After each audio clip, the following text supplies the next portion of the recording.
uma porta, não uma pessoa, mas a própria porta, de tão burro que são, e a pessoa me pergunta o que tu acha do casamento gay, eu vou tentar explicar para essa pessoa, não o porquê que eu sou favorável, vou explicar para essa pessoa por que ela sequer pode ser contra.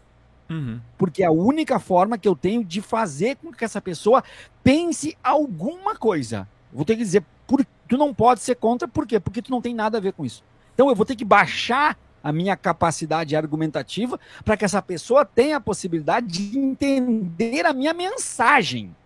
Porque senão ela não vai entender a minha mensagem, vai achar que eu sou um arrogante e vai dizer, não quero ouvir porque eu sou contra a cultura. Ponto.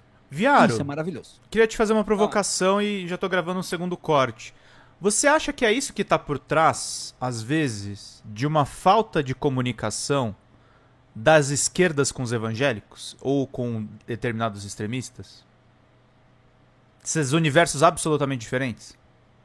Que tipo? De, por exemplo, você falar, Cara, a pessoa a pessoa é contra o... Não tô generalizando todos os evangélicos, mas determinados tipos. Sou contra o casamento de pessoa igualitário, porque Deus disse que não.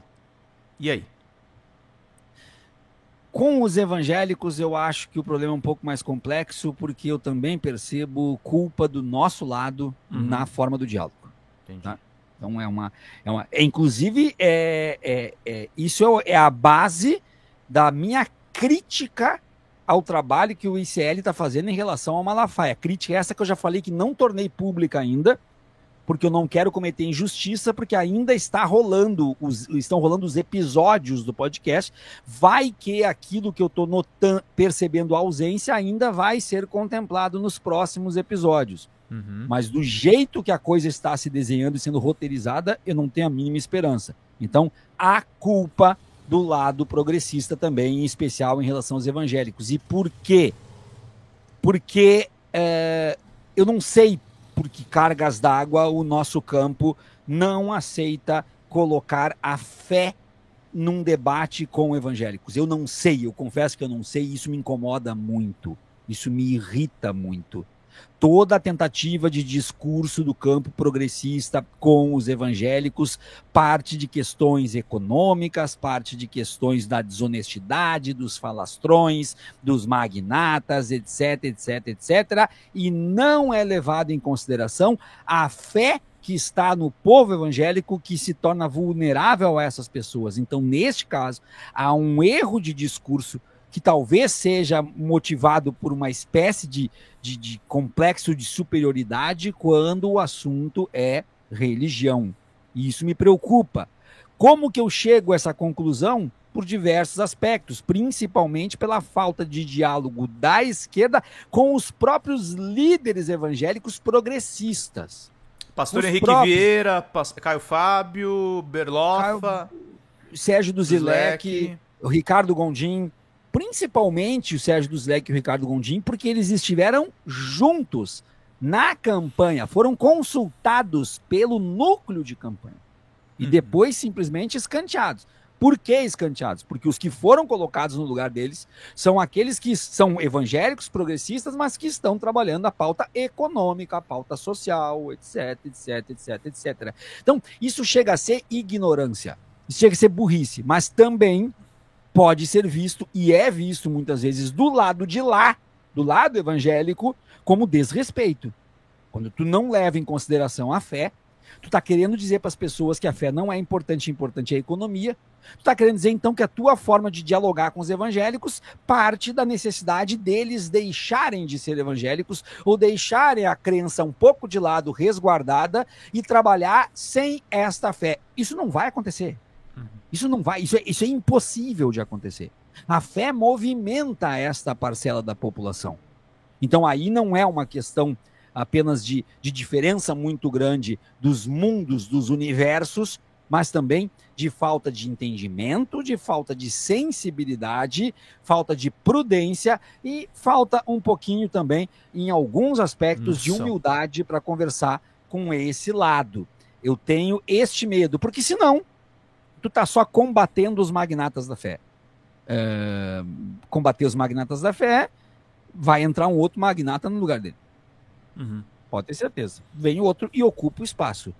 Tu tem aqui fazer com que este magnata da fé seja desestruturado, deslegitimado, descredibilizado perante o seu público. E não um enfrentamento contigo. Um enfrentamento contigo não vai mudar absolutamente nada, porque afinal de contas, tu quer criar armas para que o teu campo saiba criticar o líder evangélico, ou tu quer que todo o povo evangélico largue esse líder evangélico e procure líderes evangélicos mais sérios? Me parece que o que está sendo feito é a primeira opção, dar armas para o campo progressista, e aí eu não vejo muita esperança que isso vá muito longe não, Pedro. É isso aí. Pessoal falando aqui, deixa eu ver aqui, não consigo conversar com extremistas religiosos, diz a Vera Lírio. Como é que a gente faz? Onde é que tá a mensagem? Mensagem de membro, eu tô gravando aqui, por isso que eu não consigo botar na tela. Tá aqui, a Vera Lírio, eu vou botar na tela. Isso. Não consigo conversar com extremistas religiosos.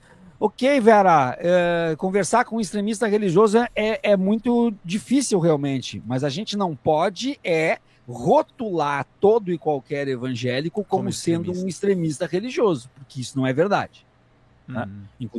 Inclusive estarão dentro do mesmo espaço, da mesma igreja, sob a liderança espiritual cristã do mesmo pastor, extremistas e não extremistas. Tem gente que segue o Silas que daria pra gente conversar, Viaro?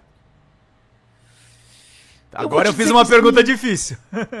Mas eu vou te dizer que sim. Eu vou dizer que sim, porque ir na Igreja da Penha para assistir um culto com o Malafaia tem muito mais camadas aí do que ser de fato um seguidor do Malafaia. É bem complicado de explicar, porque quando a gente fala dos evangélicos, a gente não está falando de uma religião, de uma igreja, de uma nomenclatura que tenha, por exemplo, um papa, que tenha um Vaticano, que tenha um bispo.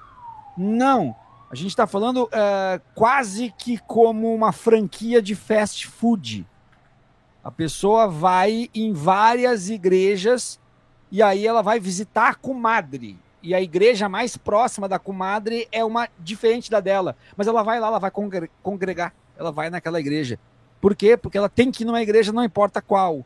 Então, essa é uma situação bem diferente do que falar em relação a católicos, que em especial aqui no Brasil, católicos apostólicos romanos, tu vai, grosso modo, trabalhar com quem é carismático e quem não é carismático. Tô falando dos romanos, né? Que existe no Brasil também os católicos apostólicos brasileiros, que não se dirigem ao Papa e que não reconhecem o Papa. E tem também no Brasil a católica apostólica carismática, que nada tem a ver com a reformação carismática, a reforma carismática de dentro da romana.